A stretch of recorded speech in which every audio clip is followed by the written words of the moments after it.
Now, when you typically hear the greatest mastermind in manga, Light Yagami and Lelouch are the first names to pop up, and rightfully so. There's no denying the brilliance of those characters. But today I want to talk about a mastermind that you never really hear of in comparison to these two. However, just like these two, this character has a strong sense of justice, and carries it about in a way that I don't think we'll ever see in anime and manga period. And a story that's so confrontational in the views of justice and how to execute justice that it would be too risky to give an anime. And the character's name is Akumetsu, a shonen manga written by Yoshiaki Tabata and illustrated by Yuki Yugo, not to be confused with Yuki Tabata, the author of Black Clover. The manga spanned from 2002 all the way to 2006, so it's definitely not a new series. And if I were to really sell you on the character of Akumetsu, imagine Lelouch when he's acting like Zero in Code Geass with a bit of Deadpool mixed in. It starts off with this high school boy named Sho, and he seems to be your prototypical high school character. In fact, just within the first chapter of Akumetsu, you would have no idea and you would never expect what's to come. But shortly after, a girl from his class is seen being harassed by this wealthy businessman. And that's when Akumetsu makes his appearance for the first time and also shows us his sense of morality, as from then on out he condemns businessmen and politicians alike for their corruption, bringing suffering to the people of Japan. He's a harsh critic of the Japanese government and of the Japanese way of business. And Akumetsu's punishment knows no bounds, as again we see him take on businessmen, government officials, lesser politicians, even random civilians and policemen. His methods are cruel, and in fact he admits to being a terrorist, but he goes by this weird code known as the one man, one kill, because every time he takes a life, Akumetsu takes his own life, yet he keeps reappearing. So then the mystery is, how can this Akumetsu, who seemed to have killed himself over many different times, still be alive? There's this overall mystery and sense of intrigue while reading Akumetsu, because every movement he does, everything that happens within his plan is calculated. He's an expert on one-on-one assassination. He's a youngster with a high sense of morality, and he's willing to do and use any sort of method to bring about said justice. He's manga's ultimate vigilante, and by my description of the manga so far, it should be pretty evident why this manga would be a little too risky to give an anime. But what I truly love about this story is that I don't think it really matters what form of government it is, what type of politician it is, what type of person it is, because if you commit evil, you will be punished, regardless of what kind of self-justification you try to give it. Because that's easy for us as people to do. Do something wrong and then blame everything else around us. But Akumetsu doesn't take that route. If you're the one who committed the evil, you're the one who will suffer the consequences for your actions. And this sounds like such a serious story, to the point that I even completely forgot it was a shonen and left it out of my top 10 shonen manga list, which I'm pretty upset at knowing that now because it would have been pretty high up. But even though this sounds like such a serious story and Akumetsu sounds like such a calculated and cold character, remember I said that there was a sprinkle of Deadpool in, because he does it in a troll-like manner. It's really hard to read what sort of emotions he has, and you never know what he's gonna do next. And I think that's truly what makes him such a great mastermind to me, because not only does he have those that he impacts fooled, but you as the reader, you're lost in what he might do next. He's a terrorist, although he's a bringer of justice. He's as funny as he is confrontational. He's as deadly and serious as he is upbeat and innocent. Akumetsu is truly an enigma as a character, and keeping the audience on their toes like that is magnificent.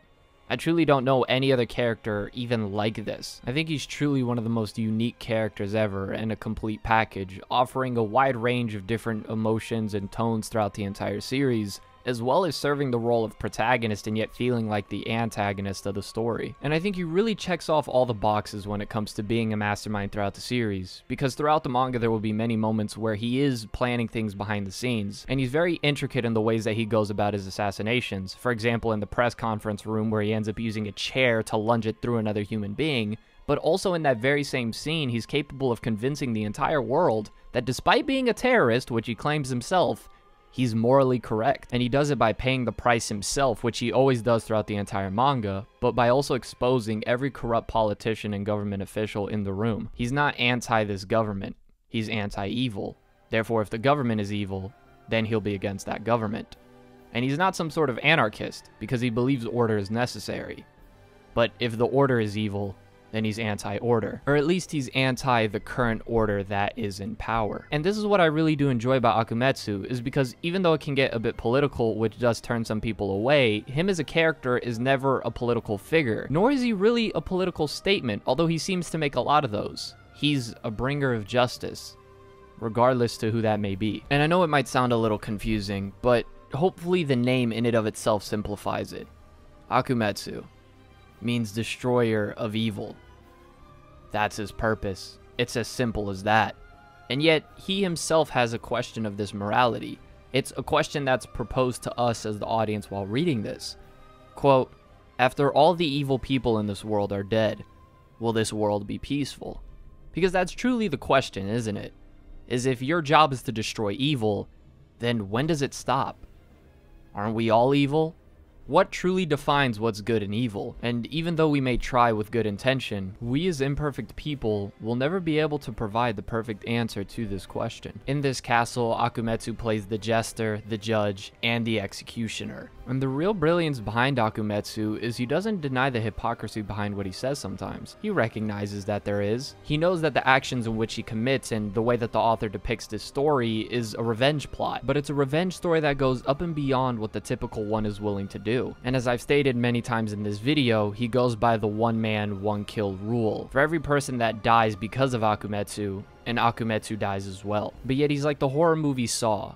Someone who's able to put people in these games and positions where they really have no other choice but to do what he wants them to do.